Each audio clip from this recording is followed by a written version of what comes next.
Assalamualaikum, selamat pagi Kak Mila. Wah, waalaikumsalam, selamat pagi. Wah, dari tadi Miki di sini. Sudah dari tadi sebenarnya. Bagaimana kabar? Alhamdulillah baik juga. Apa kegiatan tak selama ini? Selama pandemi atau sebelum pandemi? Selama pandemi lah. Iya, kita tahu bahwa selama pandemi 2020 lalu ya, ini saya yakin cukup banyak sektor pekerjaan, mungkin termasuk saya ya kena imbas juga. Tapi mau tidak mau karena saya secara umum harus berada di posisi atau di tempat saya, ya kita tetap harus baik lah. Oke, baik. Iya. Nah, pemirsa penasaran dengan sosok perempuan yang bukan perempuan luar biasa saat ini bersama dengan saya? Simak profil berikut ini.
Nah Kak, yuk kita bincang-bincang di tempat sebelah biar makin enak aja ngobrolnya. Oke sih. Oke.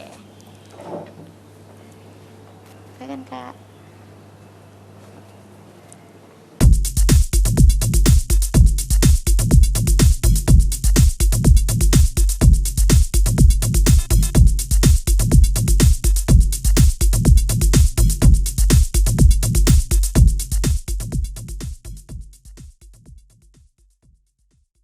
Assalamualaikum warahmatullahi wabarakatuh. Senang sekali rasanya pemirsa, jumpa lagi bersama dengan saya Wilda Izzatul Yazida dalam program Bukan Perempuan Biasa. Nah, seperti pada episode-episode sebelumnya, kami selalu menghadirkan untuk Anda sosok perempuan luar biasa dan sudah pasti bukan perempuan biasa. Nah, saat ini pemirsa sudah menyaksikan profilnya, tapi tidak afdol rasanya kalau kita tidak mendengarkan langsung cerita-cerita yang menarik dari sosok Kak Mila Karmila ini. Nah, di segmen ini saya hanya ingin menanyakan, Kak, coba dong ceritakan aktivitasnya Kakak kesehariannya secara personal maupun dengan keluarga. Iya, baik, terima kasih ya. Senang ya bisa diajak untuk ngobrol-ngobrol bersama Wilda. Ya, memang selama pandemi terjadi, tentu ada perubahan-perubahan Ya, yang kita menyesuaikan saja dengan hal seperti itu. Nah, terkait dengan keseharian tentu ada perubahan juga. Benar. Biasanya kita ke kantor 9 to 5 dan lain sebagainya. Ini kita kadang lebih banyak di rumah. Meski kemudian mau tidak mau ada satu momen di mana ya kita harus ada di kantor. Karena basically saya kan penyiar radio. Benar. Ya. Untuk mau menyiar dari rumah itu untuk kita di Makassar atau di Sulawesi Selatan itu masih agak susah begitu ya. Masih agak susah. Dan mau tidak mau kita harus hadir di tempat. Nah, itu dia yang kadangkala menjadi dilema juga ketika kita misalnya keluar rumah. Tapi saya pikir itu tidak masalah ketika ada hal yang sesuatu yang kita emban. Kita ingin memberikan informasi yang baik ke masyarakat, apalagi terkait pandemi atau COVID ini, supaya kemudian masyarakat tidak mendapatkan informasi yang salah. Betul-betul. Saya pikir itu tanggung jawab kita. Nah, kalau berbicara mengenai keseharian, saya ibu rumah tangga ya. Punya 2 anak. Sekarang ini anak-anak saya ya sudah fase remaja juga.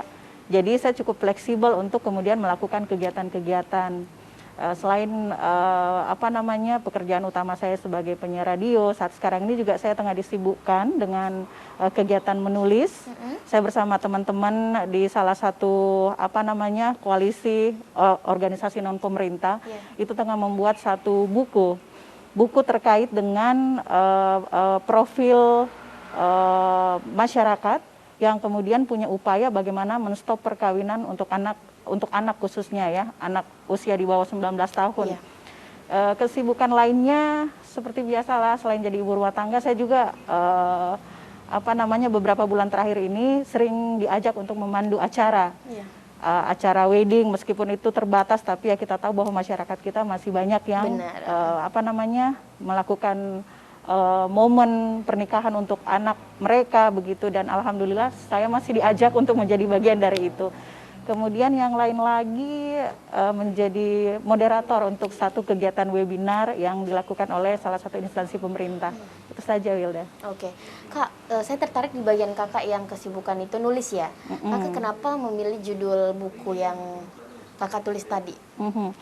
Sebenarnya memilih bukan saya, tapi tempat di mana organisasi yang saya ikuti ini satu koalisi ya, namanya Koalisi Stop Perkawinan Anak, itu punya kepedulian. Iya. Kita tahu bahwa Sulawesi Selatan angka pernikahan anak itu cukup tinggi. Iya, betul, Kak. Pernah di beberapa tahun sebelumnya Sulawesi Selatan itu menempati urutan ketiga ya di seluruh Indonesia. Tapi alhamdulillah sejak beberapa tahun terakhir, termasuk di tahun 2020 lalu, angka ini sedikit menurun. Mungkin karena upaya-upaya dari pihak terkait, baik itu pemerintah, swasta, ataupun pihak yang peduli mengenai hal ini, itu cukup gencar melakukan sosialisasi ya, yang kemudian angkanya menjadi turun. Tapi itu tidak membuat bahwa angka ini sama sekali tidak ada. Malah untuk angka perkawinan anak di Sulawesi Selatan itu di beberapa daerah masih cukup tinggi, katakanlah di Goa, di Maros ya, dan beberapa daerah lain termasuk di Bone. Nah, itulah yang kemudian kenapa saya dan teman-teman tertarik untuk kemudian bagaimana bisa membuat hal seperti ini, menulis buku ini yang tentunya juga bisa memberikan pencerahan dan manfaat untuk semua. Seperti itu. Selain penulisan buku itu masih ada lagi nggak, Kak, yang lain? Iya, kalau selain kegiatan yang tadi dimaksud, khusus untuk kegiatan di organisasi ini memang banyak, termasuk sosialisasi.